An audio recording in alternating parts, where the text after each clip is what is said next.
Hello, we are back. Part two, inclusion. I just want to throw this out there. If anybody has some sort of way to do an intro, I would love to figure that out. Oh my gosh, here we are. Because you are here for my season. I'm doing 10 weeks of 10 episodes. And we are on this one. I'm not quite sure which episode this is. I think 7, but who knows? Uh, and it is a part two, so make sure you listen to last week because we are going over 10 tips to start including your students with disabilities everywhere. This can be for teachers, for parents. I did the first 5 last week because I am determined to keep these under 20 minutes or about 20 minutes. So here we go. We are on to number 6, and it was the end of my acronym of how do I get inclusion at schools, and it is I beg. Befriend the community, educate the community, and get involved in the community. So let's talk about getting involved in the community. Now, what's important with getting involved in the community is finding ways to actually get your students forming those genuine relationships with their peers. Attending the events that everyone attends and going to the multi-use room for whatever assemblies there are. So how do we do that? So I started this, I called it Buddy Class, and it was about me and a teacher that I knew was very for inclusion. She is a general ed teacher. I was a special ed teacher. We mixed our students into 2 equal groups. One group would go to her and one group would go to me. Every Friday or whenever Buddy Class was, we would switch. And this was just a 30-minute time of our day. We would usually have an art activity, sometimes PE, sometimes like music or something. And it was always based around a social setting. So there might be this is the art project we're going to do. And then it was like free time to do it. And so it was nice because the size was a little bit smaller, as my friend had like 24 students in her class and then I had 8. So it was 32, 16. Yeah, 16. So we got to, so she got to like kind of get rid of 8 of her students. So we both had 16 students in each classroom, smaller classroom setting. And then my aides were in both classrooms because I had 3 or 4 aides/therapists always in the room with us. And this was also a great time to have like a speech therapist push in their time with the student. So they could be working kind of as like a one-on-one support staff for my student, but focusing on communication. So maybe whatever desk they go and sit at and the other peers there, the speech therapist is also reminding the student like, oh, use your AAC device or do this, blah, blah, blah. And so I kind of digress. I went off on a tangent there, but getting involved, so important. And once we started Buddy Class, so many of the other teachers wanted to be a part of this because it was great. This was kind of like a free time for the students. It didn't feel like more work, even though we usually were working on there was some time, maybe we were making poems one day. So there were kids that were writing or having to rhyme or read, and some students were matching. Like this was still a good time that we could work on goals and work on things in the core curriculum, but just like make it fun and social. So, it doesn't actually feel like work. That's like kind of the best kind of work in my opinion. So getting involved in your community. And as I said last week, with educating your community, doing some sort of like celebration about the disabilities on your campus. And my campus had 3 special ed classrooms that were all students with autistic students. And we in April would do like an autism acceptance parade, and it wasn't like so focused on my students. It was also about like celebrating differences. But it's important to know that that autism is here, that there is a disability, and knowing that someone can have a disability and can still be a part of the community is just a conversation that keeps needing to be had. So, getting involved in the community is very important. Number 7, making an action plan. Now, making an action plan, as I said in the first part, writing things down to actually hold yourself accountable, see what the actual progress is going to be, is so important. And it is so important when making an action plan, making sure to have like the date, not the date first, the task. So what is the first task going to be? Is it that you want to know what your baseline is for inclusion? You want to start educating people about autism? You want to start bringing in books with disabled characters? Write down, even out of these 2 podcast episodes, write down the things that are most important to you that you want to focus on now. And then what are the steps? So then break it down. What are each steps that you have to do? So you want books with more disabled characters. Are the steps, look into books. Ask your friends and family if they have any book recommendations. Go to your public library. Go to my website and buy all my books. I don't know, any of those.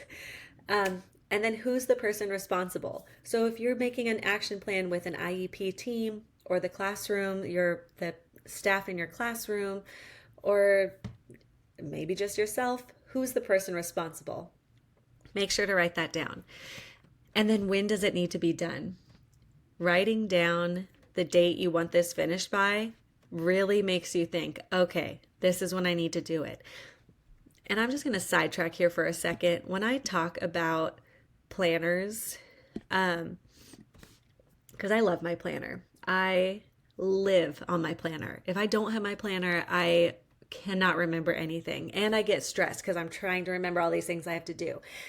Everything I have to do gets written down on my planner. And when I was a teacher in the classroom, I had a weekly like Post-it note planner that had Monday to Sunday. And in that, I would write down every task I wanted to do that day. So, you have like 3 IEPs this next month. You have to prep all this work. You have to make this lesson plan. You have to write this, whatever. I would organize it by days of like, okay, well, this day I will only focus on this. This day I will do this.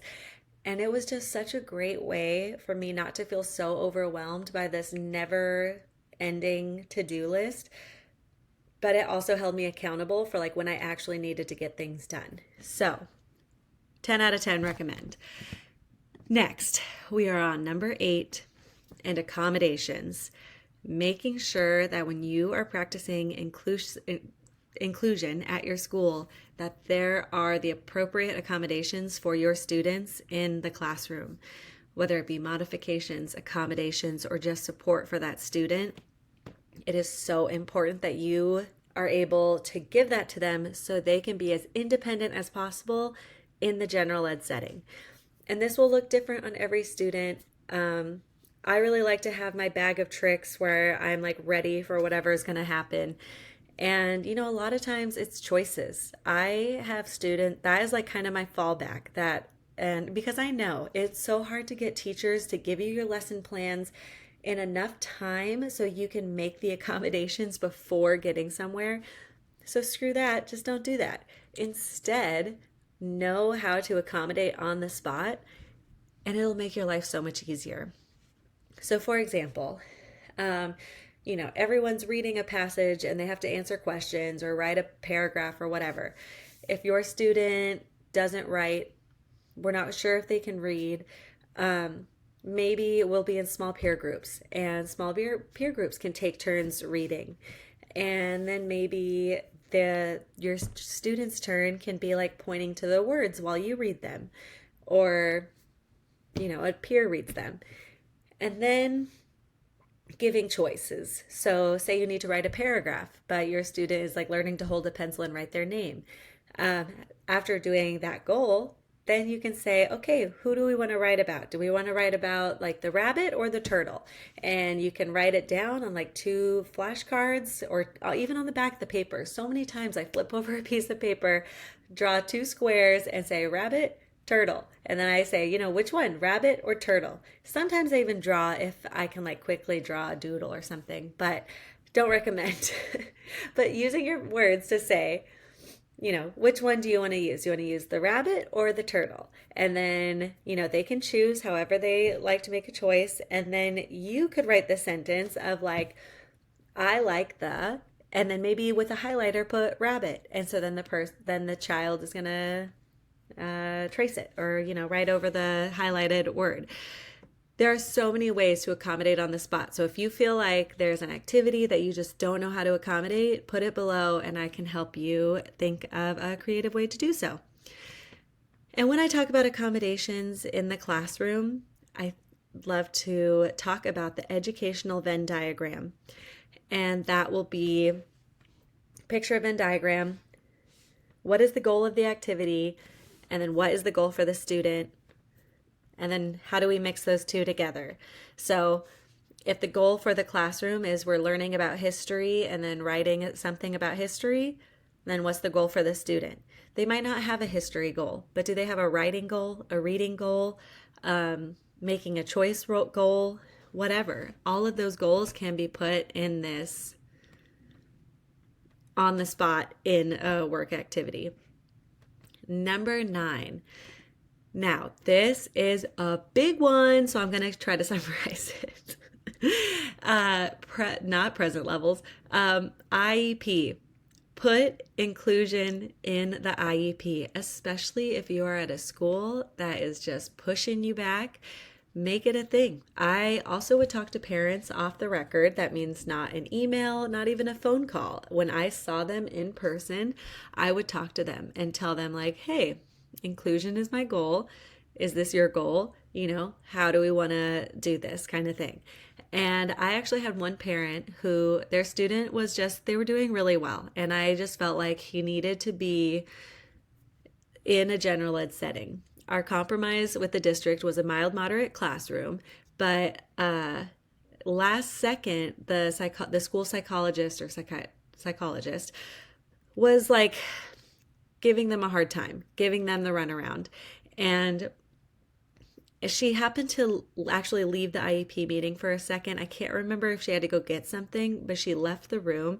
And I told the parents, I was like, I just want to let you know, this is your child. If you want that setting, you can tell them. I will totally support you, but I can't be the one to argue the school psychologist. And so I told them what to say. They said that that's what they wanted. So I told them what to say. The psychologist came back in, which was pretty lucky that she even left. She came back in and the mom was just like, this is what we want. We're not going back to the extensive support needs classroom. My child's doing great. We've seen the progress. How do we get them to this school? Because we're not backing down. And the school psychologist was shocked. She was just like, whoa, where did this come from? And when she asked me if I agreed, I was like, yep, I totally agree. Here's the work. Here's the data. I wish as a teacher I was able to do more. We could talk about all those stories later. That's another episode. But using IEP, using your knowledge on what needs to be said at IEPs, I think is so important. And telling parents off the record. I even told some parents things where I was like, this is what your rights are. This is what you can say. But if you tell them that I'm the one who said that you needed to say this, I'm going to deny it. And it wasn't like anything bad. It was just that like, I wanted them to know that they had this support, but I also used to work at school districts that weren't always for teachers being more on the parent side than the district side. So IEPs, put it in the present levels. Talk about how the strengths that the student has when they're with their peers, when they're working with other children, when they're in the general ed setting. All of those can be said in the present levels with strengths. And even if your child doesn't like working with other students, maybe we should maybe we should think about that. Maybe why do you feel like they don't like it? Or is it just like not up to your standards? Because I have had someone say that their child doesn't like being around other people, but sometimes I just don't feel like it's done. Like they don't try some different things of like, okay, well, maybe if there was a couple kids, like maybe they don't like loud noises and maybe they like quieter kids. So how about we choose a couple like quieter students to like all work together? Or maybe they appreciate someone who talks more. Maybe they need someone to balance them out.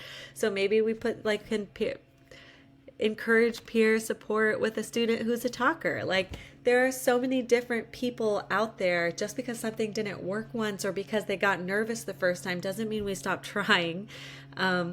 I don't know. I've had a really bad first date with people. Doesn't mean I stop going on dates.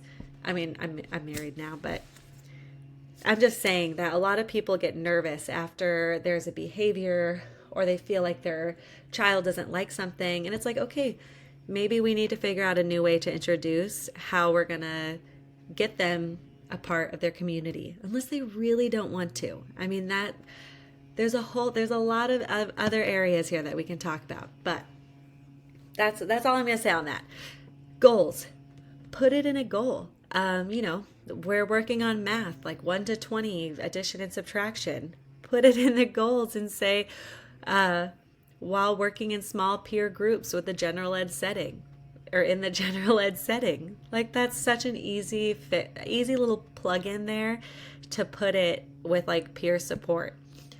The general ed minutes, those are something on an IEP that I have always tried to increase as a teacher. It was just one of those, and the graduation track. I'd put all of my students on graduation track.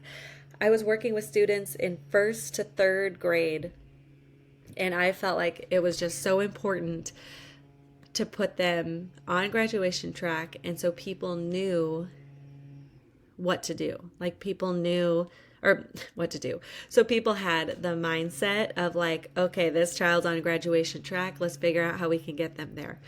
And sometimes it might change, and that's fine. But it's just important to like have these expectations for our students. Okay, and last is check in and reevaluate often.